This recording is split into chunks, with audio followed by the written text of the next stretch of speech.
What are the circumstances behind this drastic fall of rupee?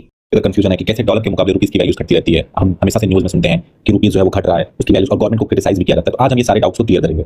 सबसे पहले आपको ये जानना होगा कि डॉलर जो है वो पूरी कंट्री में, पूरे वर्ल्ड में एक्सेप्टेबल करेंसी है। अब वो क्यों है, ये बहुत बड़ा टॉपिक होगा, मैं ये आप कमेंट करेंगे तो मैं नेक्स्ट वीडियो में डिटेल करूंगा। बट अभी के लिए आपको इतना जानना है कि डॉलर जो है पूरी कंट्री में मोस्ट ट्रस्टेड करेंसी माना जाता है और किसी भी कंट्री की वैल्यू डॉलर के कंपैरिजन में लिया जाता है। अब हम जानते हैं कि डॉलर कैसे बढ़ता है, कैसे घटता है और क्यों इसको क्रिटिसिज्म के फॉर्म में लिया जाता है कि डॉलर जो है वो बढ़ गया है और रुपीस जो है घट गया। देखिए, अगर डॉलर की वैल्यू 80 है, मतलब $1 में आप 80 रुपए का सामान खरीद सकते हैं, उनके लिए कंपैरिजन होता है। लेकिन अगर हम अपने आप में देखें तो हम लोग $1 के लिए 80 रुपए पे कर रहे हैं। मतलब अगर हम बाहर से कोई भी सामान मंगाएंगे और उसकी वैल्यू अगर $2 होगी तो हमको 160 पे करना पड़ेगा।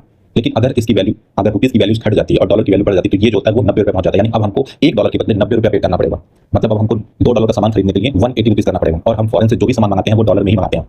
तो इसलिए, और हमारा इस टाइम पे करंट सिचुएशन जो ये है, इंपोर्ट मतलब हम जो भी सामान बाहर से मंगाते हैं, बट एक्सपोर्ट का मतलब जो हम यहाँ से बाहर भेजते हैं। तो हम लोग का जो पूरे कंट्री का जो इंपोर्ट का जो बिल है वो ज्यादा होता है इन कंपैरिजन टू एक्सपोर्ट। यानी हमको ज्यादा पैसा पे करना पड़ता है बाहर से कोई सामान खरीदने के लिए।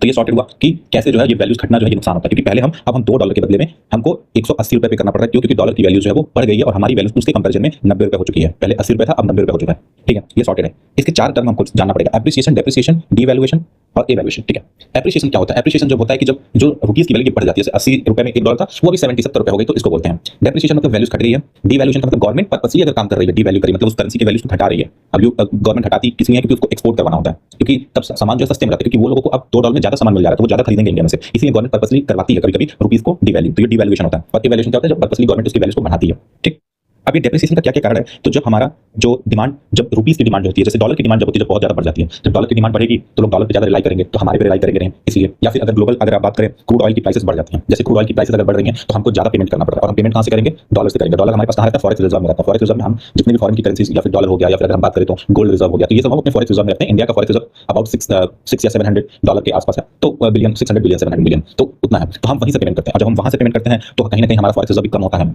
तो वो अभी के करंट सिचुएशन में यही है, ट्रेड डेफिसिट। मतलब हम इंपोर्ट ज्यादा करते हैं, एक्सपोर्ट कम करते हैं। क्योंकि अगर हम एक्सपोर्ट करते हैं, हम कुछ सामान बेचते तो डॉलर तो हमारे पास आता ना, सामान हम बेचते डॉलर में, लेकिन अभी हमारे पास क्या है, हम इंपोर्ट ज्यादा करते हैं, हम बाहर से सामान खरीदते ज्यादा है, तो हमको ज्यादा पेमेंट करना पड़ता है।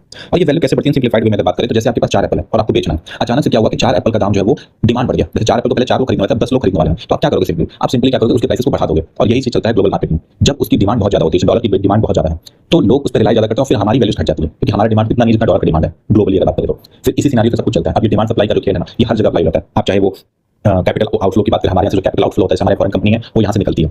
अगर उनको यहाँ पसंद नहीं आता है, वो यहाँ से निकलती हैं, तो यहाँ से फॉरेक्स रिजर्व लेके पैसा लेके फॉरेन कन्वर्ट करके पैसा लेके डॉलर में चली जाती हैं। तो हमारे यहाँ कम बढ़ गया डॉलर। जैसे ही वो कम पड़, जो चीजें कम होती हैं उसकी वैल्यू बढ़ जाती है। 4 एप्पल था, उसके ज्यादा कस्टमर है, उसकी वैल्यू बढ़ गई। ठीक है, अगर वही 2 एप्पल हो गया 4 से, तो उसकी वैल्यू और बढ़ जाएगी। जो चीजें कम होती है उसकी वैल्यू बढ़ जाती है। तो ये यहाँ सिंपलीफाइड में ये यहाँ पे लागू होता है। कोई डाउट हो तो आप कमेंट करके बताइए, हम नेक्स्ट वीडियो में डील करेंगे।